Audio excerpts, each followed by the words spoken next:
assessment, and probably most importantly, which systems have the capacity to make change was critical. And Pam and I, who you will meet a little bit later, love to chat about this because Sunnyside's involvement came out of a group that Pam and I were involved with, which Pam was part of a group, and this was literally back in the pre-park assessment days, but we got to know each other and know each other's system strengths and how we could support each other when we were sitting in the airport of O'Hare at the hotel across the street from the airport. So if you love the smell of diesel, it was a great place to be. But that is literally where a lot of this started. So when we had some opportunities to actually expand and bring those partnerships with schools in, that's where we started, was with our relationships. So our initial partnerships in the beginning of this plan were really from the SEA straight down to the districts and the schools. And we were starting to think about thought partners or community partners, but we really hadn't even started that yet. So we were thinking a little bit, when we think about core Burns levels, we were thinking about baby S spread, teeny spread, in the idea of where are we going to start with this project. So then we began, and we did pilot the online course for the Formative Assessment Insights to really try to get some people involved in this work and see where everybody was at. So there were 15 districts that participated. We had 1,200 different teachers and leaders that participated in this pilot, and with 300 that actually completed the course.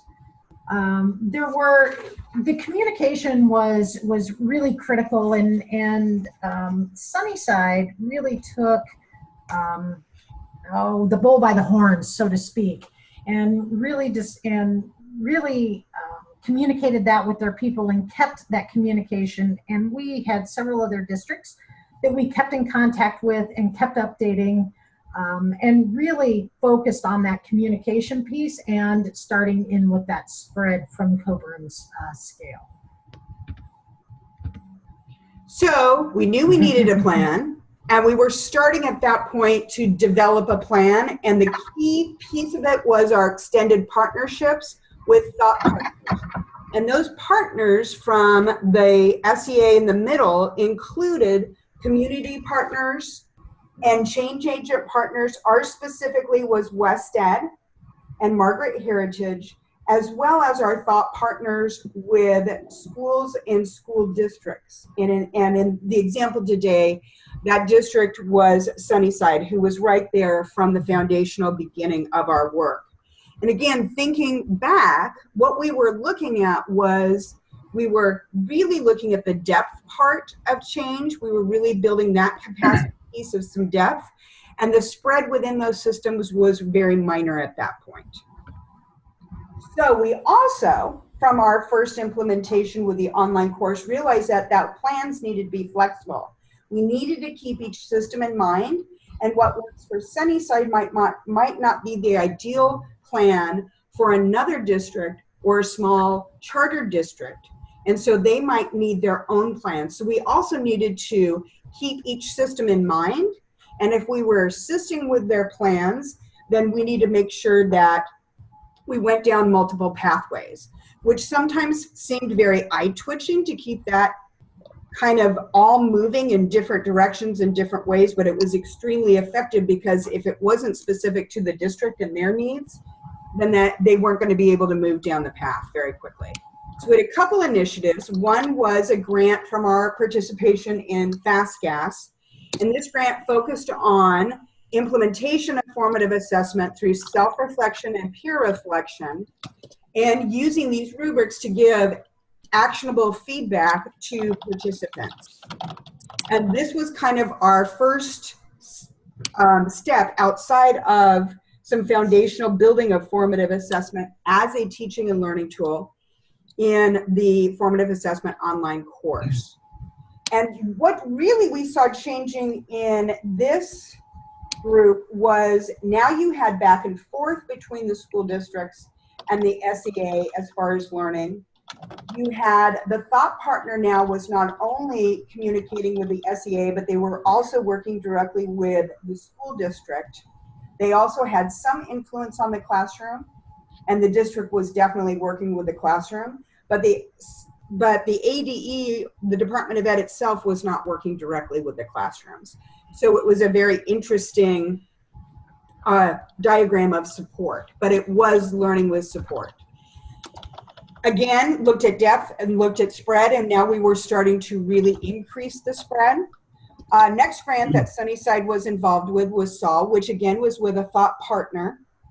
And this looked at self-reflection through video study groups and really had a focus on student agency and specifically self-assessment and peer feedback as components to increase the level of formative assessment implementation within the classroom.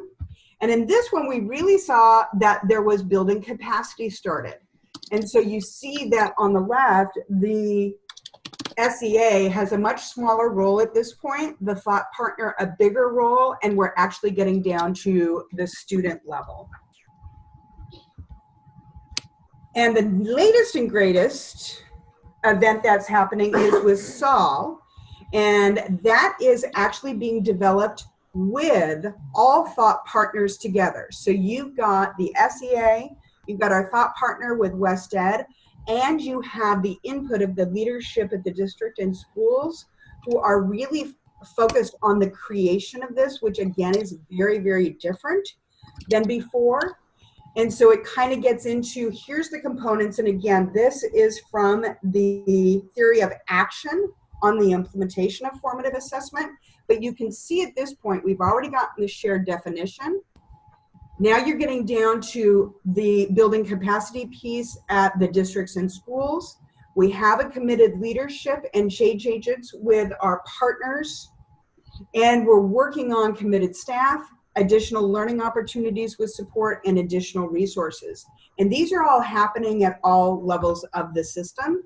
So we can see that there's a building capacity piece, and that, again, now the thought partners and the SEA are taking a smaller role, and this really is being directed by the school district and the schools to really hit all levels of the classroom. And we can see at this point with change, it is about depth, spread, shift, and sustainability, because that piece has really gone back to the ownership and the capacity of the schools and districts. So as you can see, when we're talking about building capacity and making that change within a district and developing a plan, Sunnyside was involved in all aspects of these. So they are encompassing everything and continuing to build that capacity and build that depth as they go along. So there were many lessons learned, of course, and we are continuing to learn lessons as we go along. But having that district and site leadership is absolutely critical to really move forward in the implementation of formative assessment. Having this incredible project, or having the content knowledge expert within Margaret Heritage, really brought us to places that we didn't expect. And it really kind of changed our path, like Susie spoke of earlier. And this was extremely, extremely helpful, I think, both to us and the districts that Pam and Steve will talk about. As you can see, the others are listed up there. Again, it comes down to leadership and the community partners to really make this happen effectively. Here's just a listing of the different initiatives we have through formative assessment. We talked about the FAI, or Formative Assessment Insights, the grant work through FAST, or the FASTER grant, the student agency pieces, SOL and SAIL, that Sunnyside are deeply ingrained with. And then we also have our early childhood has embraced this with their kindergarten developmental inventory that they have developed utilizing some of these formative assessment tools.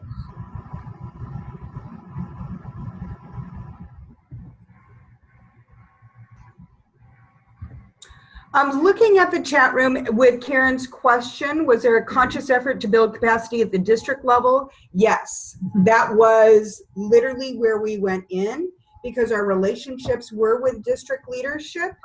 And so we really knew from the district leadership where their systems were thinking of going and what they were focused on. And most importantly, did they have the capacity to handle the change? And Sunnyside's a perfect example of that because we knew from our relationship that they did, and they would be a great system to bring in on that foundational level because that we knew with Scott, with Steve, and with Pam leading that effort that this really aligned to where they were going. So again, it really came down to those looking at our relationships and looking at what the knowledge we had about the systems. We didn't limit it to systems that we didn't know, but what ended up being is the systems we thought had the capacity were the ones who were still moving forward with the work at a faster pace than some of the other systems that didn't have that capacity when we started. I just want to give you all a time check. Great, perfect. We're up to questions in the chat box. Thank you, Susie and Tracy. I know it's hard to condense a lot of work in a very short time and get to the details. So I just want to say, as you've been listening to how ADE did it, any questions or other comments? Thank you, Karen, for sharing that question. Do you want to follow up with a lead-up question to that?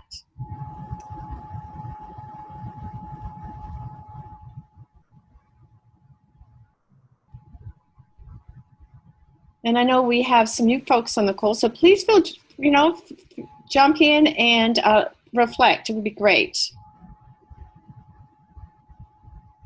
And Andrew shares that, if we want to jump off into structural work, we can do a kickoff and start on that. Any questions or comments from the folks in our group this morning before we keep moving forward? Susie and Tracy will be in the chat, so if something comes up, you can jump back in, and this is not the end of that. But Albert, I know you're curious. I'm going to call you out if you're here about what's been reflecting to you as you've been hearing this model. Basically, as I listen to it, it's fitting a lot along the lines of what we've been trying to accomplish here in Arkansas also. Again, we moved that shift from the focus of working at the school level heavily to building that district support capacity. And so it's all about how we're going to follow in at that district level with that support, very similar to what I was hearing Arizona say. And Jane asked a question following up. She said, I'm struck with how many partners were involved. Would you say that is typical? A lot of different groups needed for school change. Just a reflection. Susie and Tracy, any comments about, and even Albert in your own work, the number of partners? Trying to think about the number of partners. We try to partner with just about everyone that is willing to come to the table to sit with us here with inside the state. We've not done a whole lot of reaching outside the state yet for support, but we've brought in school districts as well as our Administrator Association, Forward Arkansas group. Those are the ones that just popped in my head right now, but we've had meetings around the state where we've talked about some of these issues as we start moving toward working on our needs assessment process, which is geared around 6 systems that were identified with inside our state that needed a specific focus on for our lowest performing schools. Thank you. And Susie and Tracy, in light of time, I'm just wondering, do you want to add any thoughts circling back to the question about, many partners and finding and building partnership?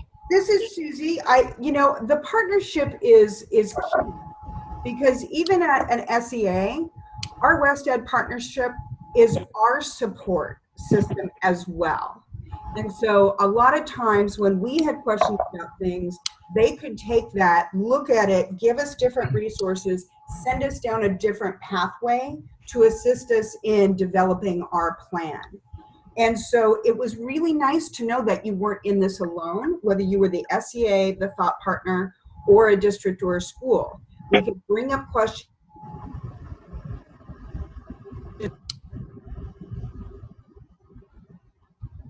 Susie, I think we lost you. Susie, I think we lost you there. Are we back? Yes. Okay. Sorry about that.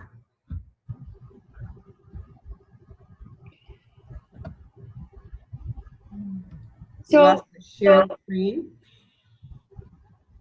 So I just, as you're coming out a little bit back and forth, so we'll maybe circle back to you. In light of time, I'm wondering, Steve, if we could hand over to you and your team to talk about, from your perspective as a district entering this partnership and with all the different partners, if you want to take on the story from where Susie and Tracy left off. Absolutely. And Susie and Tracy, if you're still on, just you can talk in the chat and I can help you there. I don't know, maybe if you end up your video, that might help. So I see we're on audio too. Oh, great. So Susie, just as they're bringing up their slides, I knew you wanted to finish off that comment about just partnerships. I just think thinking about partnerships is really critical, because I think sometimes at the SAA you assume that you're the lead partner and you don't have to be. And that would be something that we know was critical to the success of all this. And I believe that Pam and Steve will talk about this too.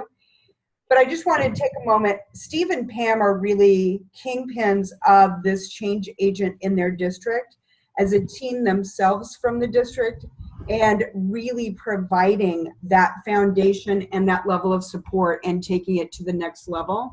They are true change agents, and it's just been an unbelievable journey as we've all done this together and shared some Topo Chico and mineral water across the state. And we just are beyond thrilled that we can introduce them and highlight the amazing accomplishments and the pathway that they've continued to go down and are still going down. And the capacity that they've built is just truly remarkable. So it's more than our pleasure to introduce Steve Holmes, the superintendent of Sunnyside, and Pam Benton, the chief academic officer of Sunnyside. Thank you, Susie. Well, it's a mutual feeling of respect, and this work is super important to what we're doing as a district. But just giving a little bit of context to who we are here in Sunnyside, a little bit of our demographics. As you can see, the majority of our student population is Hispanic or Latino descent, which represents the great majority of our community. I would categorize our community somewhat of a rural urban. We have an urban feel, but we have some outskirts of rural areas that actually make up our district as well. A little bit more of our demographic, our size, 16,000, 21 schools. Give you an idea of highlighting our free and reduced lunch meals. It's about 84% of our students receive free or reduced lunch. So definitely a high poverty district. It's been chronically struggling with performance issues for a number of years. And so coming in as a superintendent who actually went through school K-12 here in this school system, I have the opportunity of being a student who can return and add focus and value to the work at a deeper level. So we have been thinking about this work for now a number of years, and coming in as a superintendent had really been working in districts where resembled the district of Sunnyside, where basically high poverty, some lower performance, and really focusing a lot on what's going to be our theory for learning, so that we can make sure that as a system we're doing the right work about improving and supporting student performance. So as we work collaboratively with Susie and the team at the Department of Education here in Arizona and with Margaret Heritage, we begin to really start thinking about the complexity of the organization and this thing that we call schools, and really took what the ecological thinking around the work of formative assessment and really rebranded it into this idea of educology, which we termed as relationships, interactions, and impact within the complex system we call school. It's a kind of a play off of the ecological learning system that we had been working with in partnership with Margaret, in partnership with the Department of Education, and thinking about how the work really transfers between all these different players, from state and federal policy through our communities, our schools, and but more importantly, how does it impact a school district in high poverty?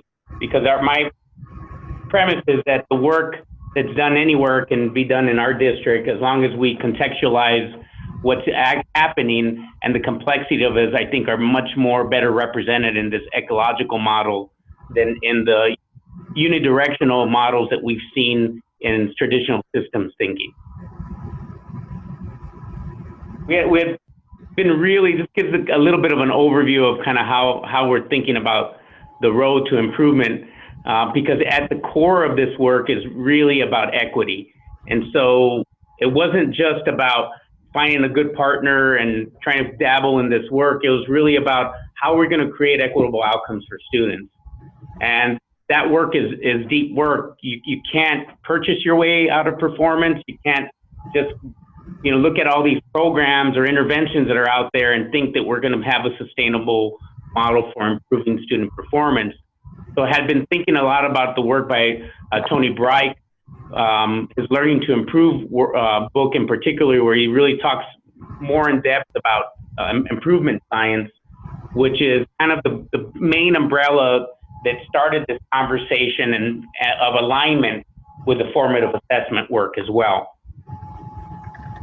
So we've been working with this coherence framework, which it's been adapted from the Harvard Business School's partnership with the Harvard Ed School in their PELP work, thinking about how we bring coherence to a system, which gets at kind of some of the questions that were raised earlier. What's the right starting point, whether it be at a school or at a systems level, and being very involved in the teaching and learning work, I really wanted to see some systemic change at scale, and we really had to start thinking and shifting our thinking around what coherence meant in a system that was really driven by, quite frankly, very fragmented initiatives.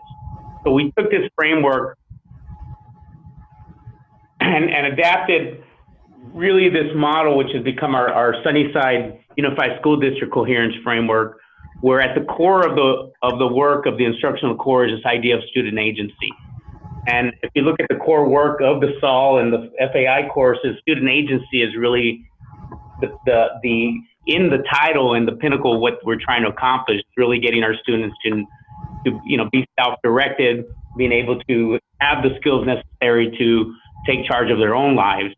But the strategies that really guided that work are the John Hattie's work on visible learning, the improvement science work of Tony Bright and his team, and this idea of dispositions for equity, because I still want to keep coming back to that theme. For us, it is about equity and having that our students all have access to deeper learning and have access to really complex thinkers who are going to provide the best for our students in the classroom. So the concept of student agency was very nebulous for us as an organization, so we felt like we had to define it a little bit more in terms of something that people who had never heard the term or were beginning to think about it had a little bit a better grasp of what does it mean in a community like ours. And I'll read you all these slides, but the idea here is not just voice and choice. It was really about having students become equal partners in the learning, which is a journey that we're on in this formative assessment work. I just want to make sure that from a systemic standpoint, what's not lost is that this work is front and center in our systemic approach to improving learning and teaching in the organization. And our commitment is to having every student college, career, and community ready, which I think for me is that pinnacle of agency where students, you talk about social justice, students leaving with agency can contribute greatly to their community if we can ensure that we're providing them the necessary skills and knowledge. Our theory of action is really based on a collaborative approach at the classroom level, which speaks to this work. If principals and teachers build systems of collaborative expertise that focus on creating a shared understanding of student progress, cognitive demanding, engaging learning opportunities, and high expectations, then a culture of fraternal accountability and a collective responsibility to develop student agency will be established. This concept of teachers working together, working and learning together with their principal and contributing to the work is really what's driving the details of how we're going to scale, which when I turn it over to Pam Benton, she can speak to the systems that we've put in place to develop this collective expertise that I believe is going to be is essential for making sure this works has meaning and impact in our classrooms. We're actually reversioning our theory of action for this year, looking at this idea of collective teacher efficacy, which is very vogue in the work right now. But again, the terminology, hopefully you begin to see the connection to what Susie is talking about, the state level, and then how it really is pivoting into our work strategically as a district, because it is foundational to our theory of action and our coherence framework. So it really is about one focus, which is the instructional core. One focus, making sure what happens every day in every classroom is making a difference for each one of our students. And with that, I'll turn it over to Pam Benton, who can speak to the details of how this coherence framework and this theory of action is playing itself out through the work and collaboration with our State Department. All right. Just to add on to the work that's happening so far, you're going to see a lot of slides that have a lot of text in them. I'm not going to read them all to you, but just trying to kind of give you the overview or a case study, if you will, of how we've seen this work transform. Also, interesting for me in the work is I have been in the district for a long time. I was a principal of a school that was deeply involved in school improvement for a few years. So the work that you all are engaging in is also near and dear to my heart.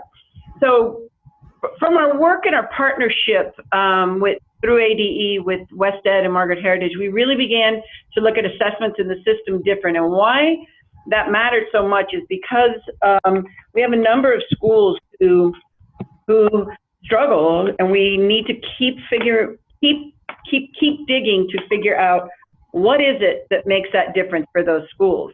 And as you all know, oftentimes, especially in school improvement, the focus on assessment is way over at the right, which is that standardized test measure. That's typically what makes it in the paper and everywhere else. And the big shift that happens here is really to the left around the student. With student agency being at the core of our coherence framework, we needed to live in that minute-by-minute assessment and minute-by-minute data to make a difference on the other end. So just a quick trip back, we live and breathe this work. The formative assessment is a process. We joke around with our teacher that we never put an S on the end of that, because formative assessments is a thing, an event. Formative assessment, as we're defining it here and following the definition that is here, is the process. The feedback loop. If you're familiar at all with Margaret Heritage work around formative assessment, this loop is familiar to you. This feedback loop guides a lot of what we do. We don't ever present to teachers or leaders or staff without reminding ourselves of this process. This keeps formative assessment in the minute by minute. It puts the focus on the instructional moves that teachers make as a way of developing agency. We know that identity and equity, culture, all these pieces that come into play come in as we develop this feedback loop with our students.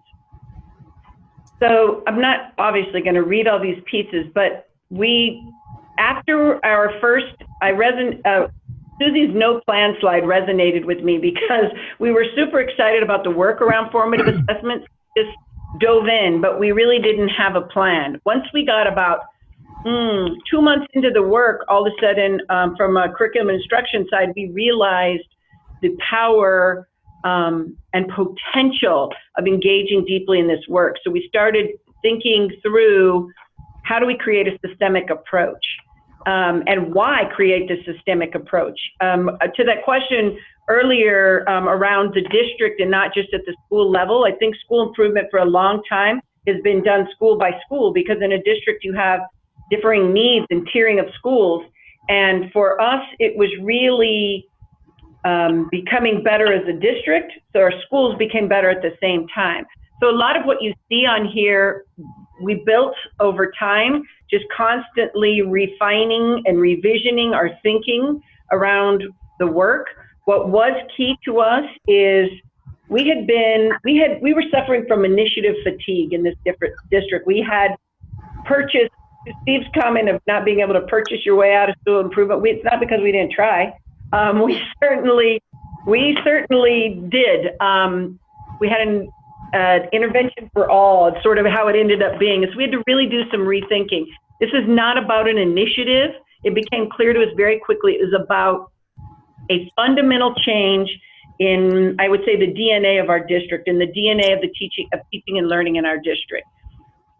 A big piece I draw you to near the bottom is our recent thinking, and Margaret is so good about pushing our thinking around this, but it's really moving away from, formative assessment is not this check for understanding. It's really about how do we elicit what our students are thinking, not regurgitating what we, the adults, are thinking, but how do we access that? Because you cannot develop agency, identity, really equity, unless you move to where you are with students. Where are they in their thinking? So Pam, on that note, I'd like Karen Anderson to jump in, because she just said she really loved that comment. Karen, do you want to jump in quickly and just said what resonated when you heard that?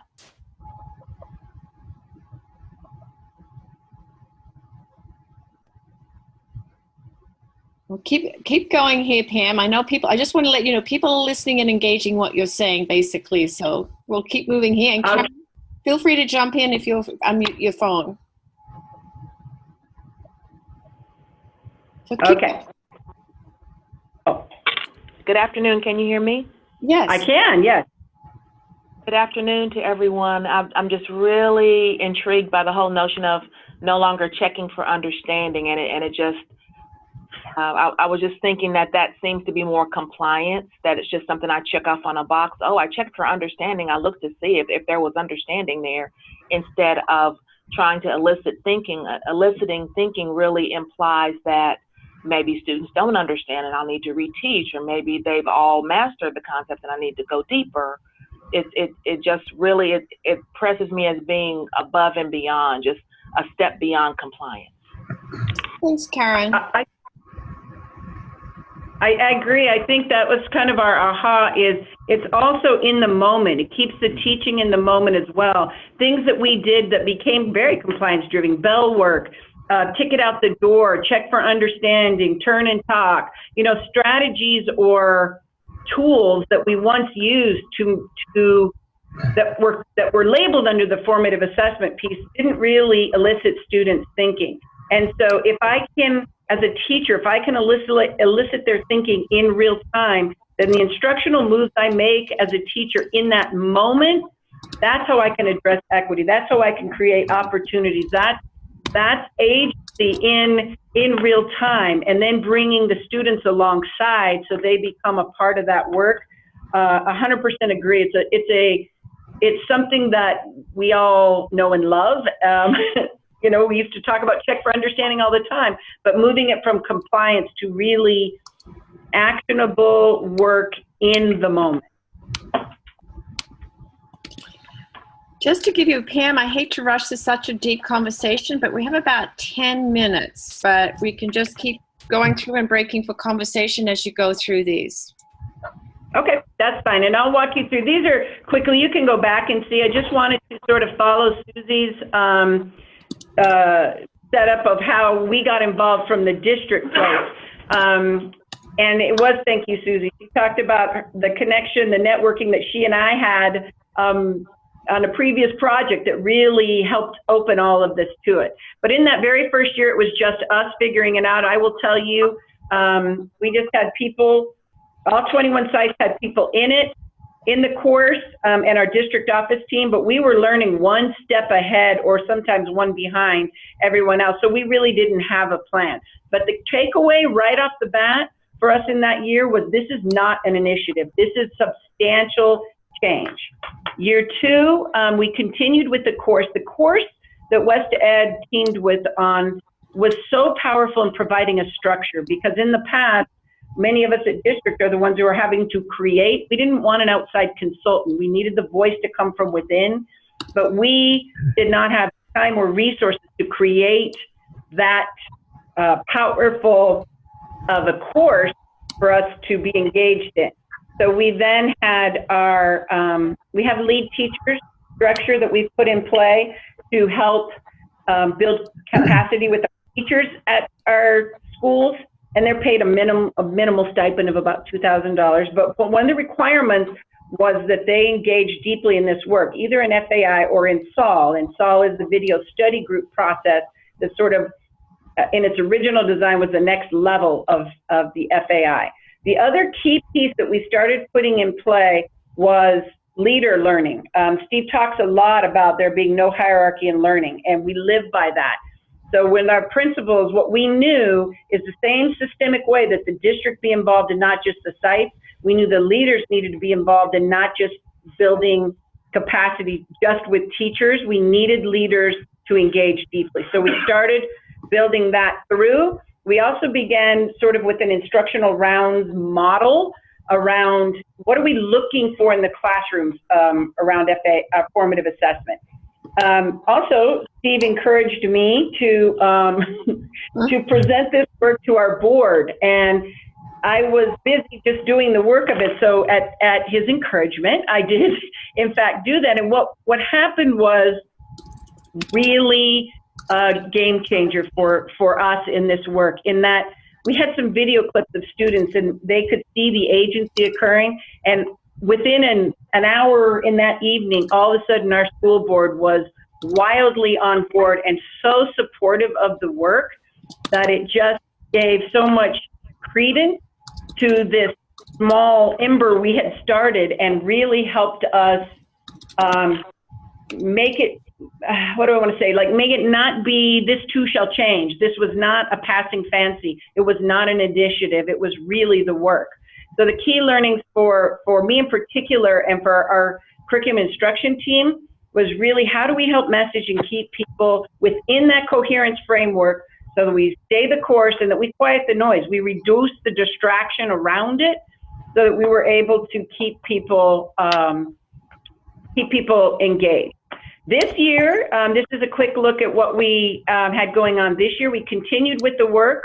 We are better at it, really engaging deeply with our thought partners, with West Ed, Margaret, Susie, Tracy, that whole team. The formative work is the central component for lead teachers. We're not asking them to go out and teach it. We're asking them to implement and opening their practice so that we can go through and talk. It's a learning lab sort of scenario for the work. We are in the process of also inviting others to the work, because a mistake I would say I made on year two is I inadvertently, I guess, messaged that you needed the course in order to engage in the work. So this year has been a lot about how do we create the spread and scale of the understanding of formative assessment and the components without the requirement of a course. Instructional rounds are a key piece to us, but they're tightly coupled with the professional learning. So the way we make this work is all of our principals, and then you see our other groups, our assistant principals, our instructional coaches are on different teams, but our principals structure is once a month, whatever component we're working on. It could be, let's say, eliciting evidence. We do professional learning for 90 minutes to 2 hours with our principals around that concept, looking through the course, talking about what it looks like, really some deep professional learning. Then 2 weeks later, we are in one of our schools in our cadre walk, doing an instructional round focused only on that element. We don't get distracted by other strategies and all those. The work is around whatever that element is. That has proved to be one of our strongest strategies in helping our leaders scale to the work so that they're more supportive to principals. We're not there yet by any stretch, but that's big in the work. So Pam, with just 5 minutes left here, I was wondering if we could just maybe pause and ask people just to reflect on some of you've got some wonderful quotes that are coming up here about what people said about it, but if we could just reflect on the group who's here to ask them if they have any questions or reflections, because before we start about absolutely. Yeah. Yep, absolutely. Just so you know what you're looking at, the level of impact, these were quotes that came directly from either teachers who were participating or students who we talked to whose teachers were more deeply engaged in the work. So you can see what the big shifts that start happening. These were huge pieces of it not being an initiative. This was evidence to us that it was we are beginning to see a change in practice.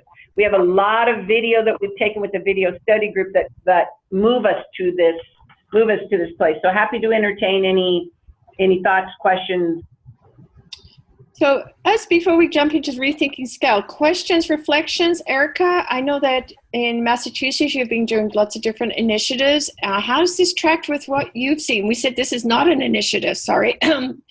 Catching myself there, Pam. Why is it, and I really like that this was more than an initiative and you wanted to be very careful.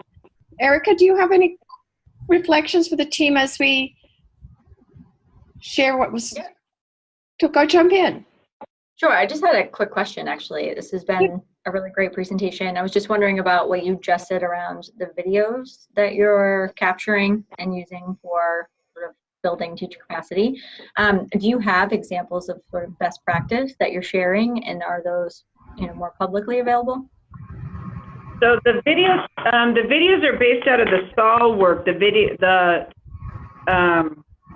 West Ed course, and the video study group we've used where they are focusing on areas of peer feedback or self-assessment, and the teachers in the team video each other and then go through a video study group protocol to analyze the work. Where are they on the continua of the work, and give each other feedback. What we then do is they share those video clips with us, and we are currently in the process of culling those videos to find where we can find examples, and to our teachers' points, they always say, use mine for the non-example, but the examples and non-example of those pieces in the work. So we haven't really curated them yet. We have a lot of it, and we have one site whose entire teaching body is involved in video study group work. So it gives us a lot of just real in-the-moment classroom clips with the teacher responding in real time. Thank you. And as we end up today, Pam, is there something you want to show us that, as a piece of advice from both you and Susie, as the folks on this group will move forward and wanting to know more about this practice? You have all the practices that are there. You could see, Steve alluded to this earlier, the next level of the work, I think, is just us continuing to think through the collective teacher efficacy. I mean, Hattie talks about that now in the work as one of the highest levers. Also, the disciplinary, using disciplinary knowledge as the driver for this work. You could go through these, but the intentional next steps, continued work that's here, and how in order to keep this from being an initiative, it focuses us to continue to go deeper. And so that's really the key piece. Otherwise, this will become an initiative if we're not constantly building the work and developing it. So it's now leaking into our collaboration designs, our lesson designs. How do we plan differently? Otherwise, it just becomes a turn and talk, or it becomes one of those, more light touch type strategies. So I think it's just, I put this last piece up because it's really really about a fundamental change. And I cannot stress that enough, because I know how we are in education, and we quickly are distracted by whatever is latest and greatest, and oh, this is going to work better, and oh my gosh, what about this? The coherence framework guides us, and that student agency, the equity and identity in the center of that is incredibly, that's a relentless pursuit, I will say. And so formative assessment really and truly gives us the ability to create learning opportunities and environments for students that you can actually achieve that.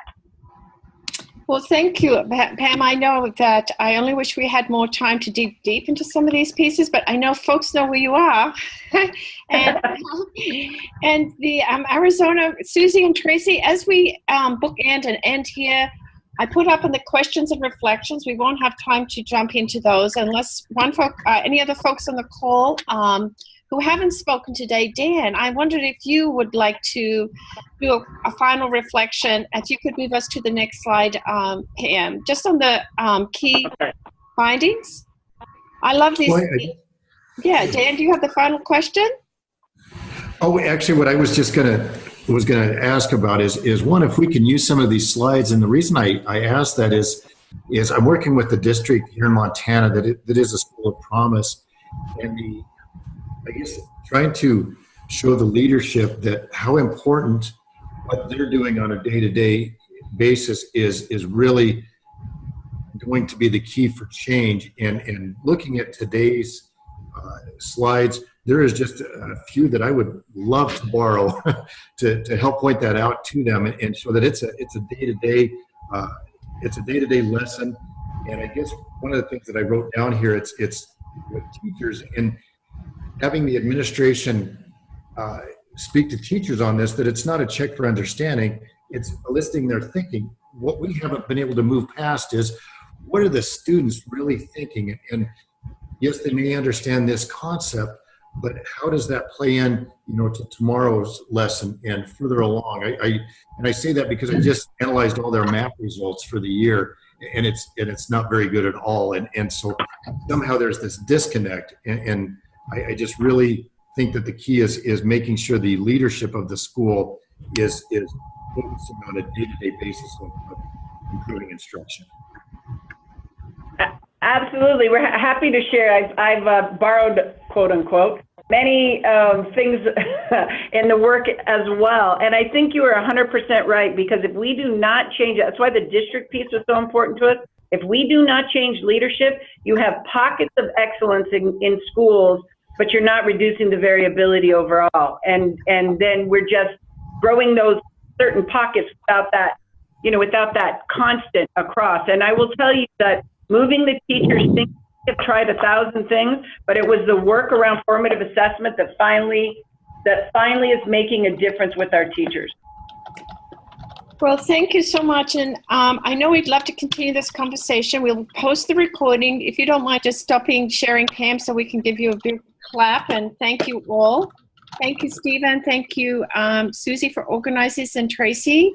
In terms of continuing the conversation, I have a reflection question up there that we can push on. If you don't mind doing that for me, Pam, if you can put up the screen here. Yeah. Thank you. Amazing. Yeah. Oh. Really? No, that's great. Thank you. You can just Sorry. Sorry, that was my bad. Sorry. No, no worries. Andrew, I want you to jump in and encourage people for the next session. Absolutely, Julie. I'm chatting away or typing away in the chat box. There have been a lot of requests about the slides, and we generally try to get those to all of our participants as quickly as possible. And remember that all of this, including the chat, will be archived subsequently as well. But yes, the next TLF will be on Culture Shift on June 23rd, and that will round out the 4th domain of all of our content, and we'll follow that up probably with some interaction with all of you in August. And Culture Shift, of course, can mean a lot of things. I'd love to hear from you via email, and I did put my email in the chat box. If you've got a particular direction or something you'd like to see us cover with respect to Culture Shift, is it building that cultural commitment the way you've kind of seen today? An awful lot of the presentation today was about fostering that ownership for these instructional strategies towards sustainability. Do you want to talk about working conditions? Feel free to share some input on what you'd like that to be. We have a little bit of time to shape that presentation, Julie, before July 23rd. Definitely, and we'd love, as close, please send us your questions. We'd love to see you. And I just can't express enough my appreciation for Arizona and Sunnyside for presenting and showing us about building the foundation for instructional transformation and by supporting districts and informative assessment. So if you want to follow up, please let us know. I'm sure we can maybe do a follow-up book or conversation if that's something you want us to do. And thank you again for everyone for being here. And really appreciate hearing Arizona's story today. And take care, everyone. Thank you. Thank you. Thank you for the opportunity. Bye, everyone. Thank you. Bye. Thank you. Keep well. You too.